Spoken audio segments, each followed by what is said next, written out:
Bill Nye the Science Guy. Bill, Bill, Bill, Bill, Bill, Bill. Science rules. Bill, Bill, Bill, Bill, Bill, Bill Nye the Science Guy. Bill Nye the Science Guy. Do you remember me? Do you remember me? Who remembers me? I remember you. Oh, good. Now that we've got that out of the way. Hey guys, it's Journal Girl here. And my main question today is, do you remember? Do you remember what it's like to be a child? Fun. The answer you're looking for is fun. It's supposed to be fun. Because I was thinking about all this stuff that I used to do when I was a kid, and all these things that I think a lot of people can bond over if they talk about them. I went on a search through 3 different brains, and then mine, about some of the things that we remember about being a child. Do you remember school? With Bill Nye the Science Guy, Valentine's Day cards, sock hops, recess, and pinched fingers under scooters on the gym floor? Do you remember fake money for classroom auctions? When coloring was homework, raising your hand? Do you remember passing notes? With phones nowadays, that's not even necessary. I think it takes a lot of effort to pass notes. I actually think I kind of miss it because it was a community building thing. You had to work as a team to get your note across the classroom.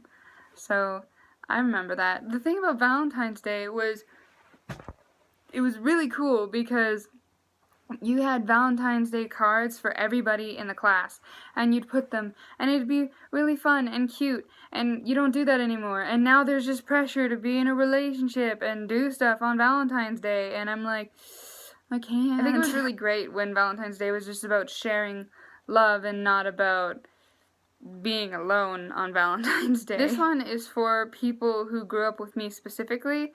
Do you remember Tyler's puns? Yes.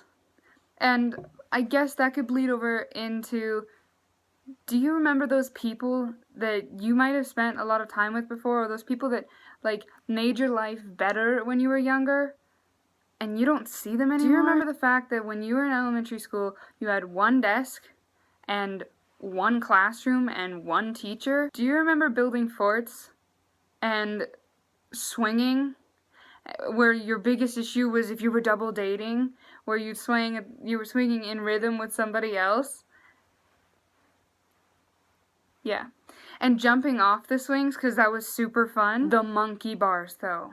Remember when you could, like, actually do them? And one of my favorites, flip phones and chocolate slides. Do you remember those things where you actually had to press the button, like, 3 times to get something and 4 times to get S? If you wanted S, you had to work for it. On the topic of school, 2 of my friends, Serena and Cassandra, chimed in. Serena suggested bus rides, tire swings, playgrounds, fire drills, and hating other schools. Or school rivalry. Just kidding, that still happens. Cassandra had to say that, oh, you didn't have to write midterms. Right now at the U of A, it's midterm season, so she's not very happy. No. She also originally mentioned that her childhood was boring. I think I disagree. Activities. Do you remember board games, Battleship, Nintendo 64, couch forts? Remember climbing up the slide? Even in hotel pools? Those were the most fun. Growing up as a hockey family kid, you did that a lot. And then you and the rest of the team just hung out in the slide. Because it was usually like a circular slide. You just hung out there and it was like, oh, hey, cool. Now I don't think they can hear us. They can't hear us. And then the person you would whisper down the line, and the person at the end had to, like, look out. Be like, okay, get back in, get back in. It was super fun. Remember that? Probably not. That's just me. Okay. My knees, though, because of that, #scarred. Forgive me for using the hashtag. Ugh, that was so disgusting.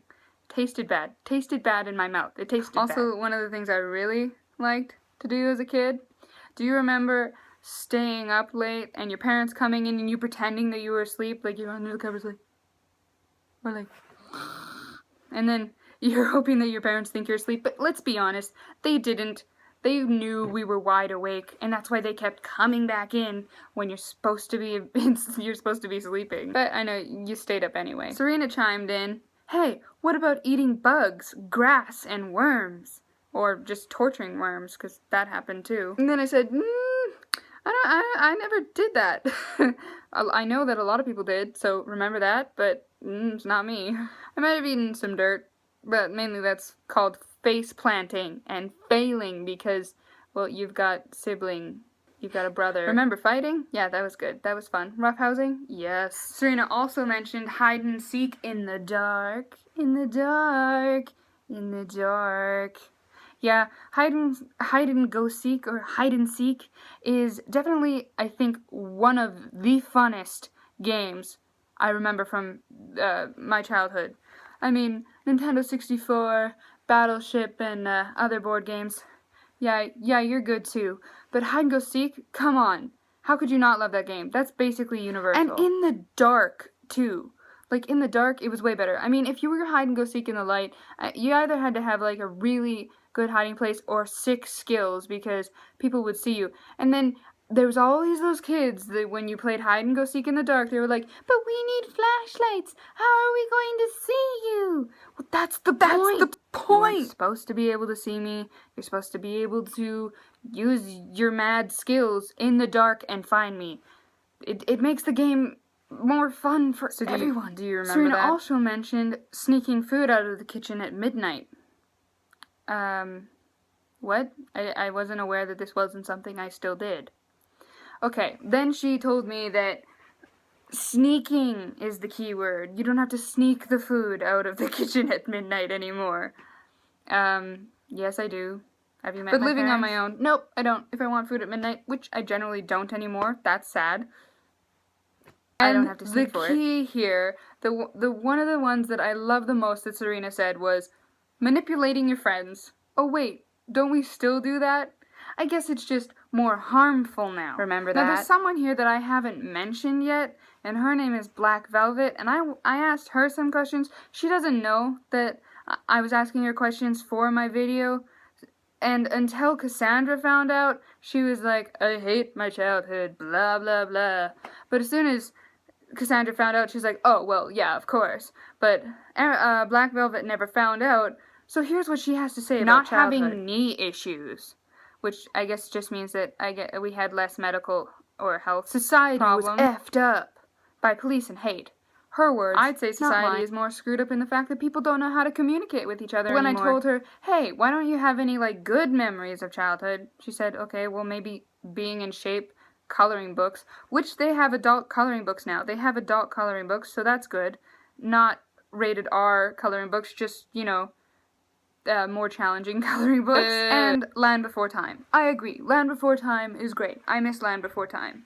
I miss all the little shows that I used to watch because, I still watch them. I love them. Yeah, so Black Velvet was very helpful. And now I just wanted to do, one of the last little things is,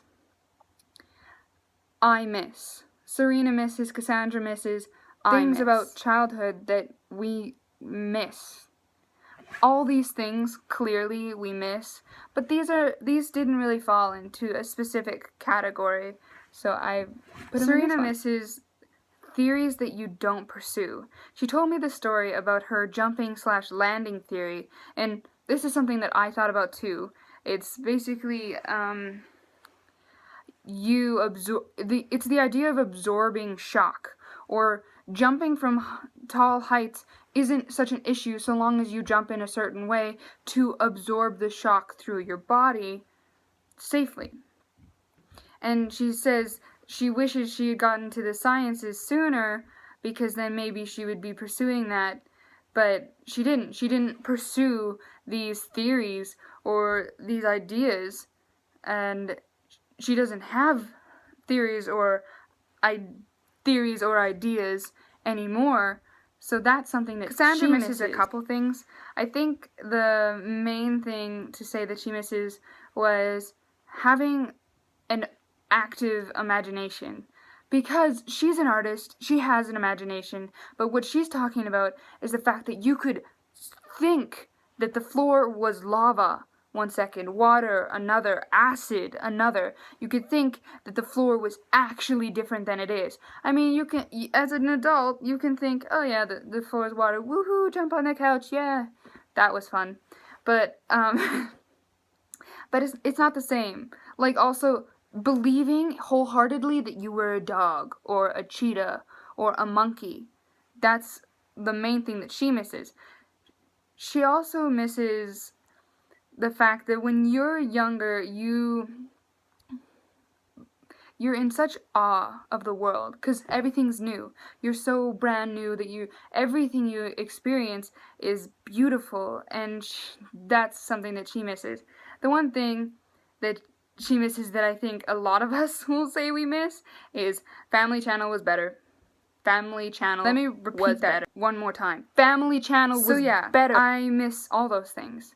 I agree with all of them. I miss everything from school, everything from activities, everything from Black Velvet, everything from Serena, and everything from Cassandra. But there are more things that I miss. How making friends was easy. It was so easy, and I miss that, because being in university, the only reason I made any friends this semester was because I had labs. If I only had lectures and not a lab class, I wouldn't have talked to anybody, because I am terrible at introducing myself or making friends, and I miss that. I really miss that when you're younger, it doesn't matter, and it was really easy. I also miss a time when we weren't chained by electronics, technology, and I know this is ironic because I'm using a phone, but not chained to phones and technology. Clearly, I miss that. I miss not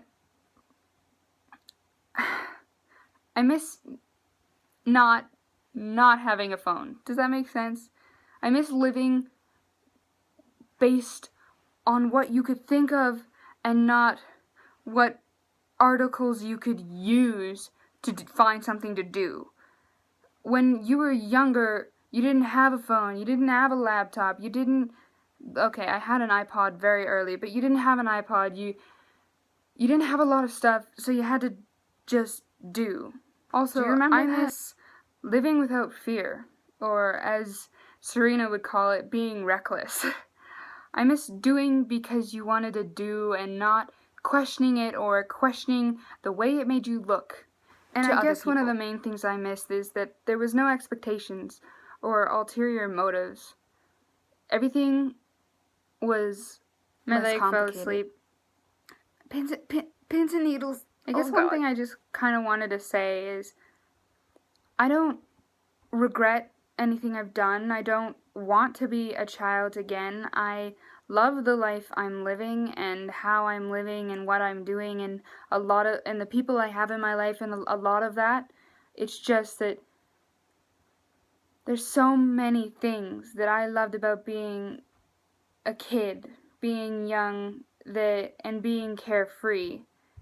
I guess I shouldn't say carefree because we never were carefree. It's just we didn't have the cares that we have now. I can't remember the last time I went out and built a snow fort, or had a snowball fight, or built a snowman or a snow angel, or did anything that I used to do as a kid that made being a kid so awesome. Do you remember? So guys, that's my video for this week. It's remembering childhood, really. And what I want you to do is, I know that the people that are going to watch this video are mainly going to be the people that contributed to the video, but if you didn't, go down below into the comments section and tell me some of the things you miss or remember about being a kid that were really great. Or maybe not so great, because some of the not so great things are very interesting. There's a like button down there and a subscribe button down there, and if you feel like doing that, that's great. I don't mind, it doesn't hurt me. Either way is good, as long as it makes you happy. I'm still thinking about 2015 and maybe a video for that, but I don't know when I'm going to do it. Here's a quote of the week. It's easier to experience coincidences than it is to create instances. Until next time, homesickles. See ya.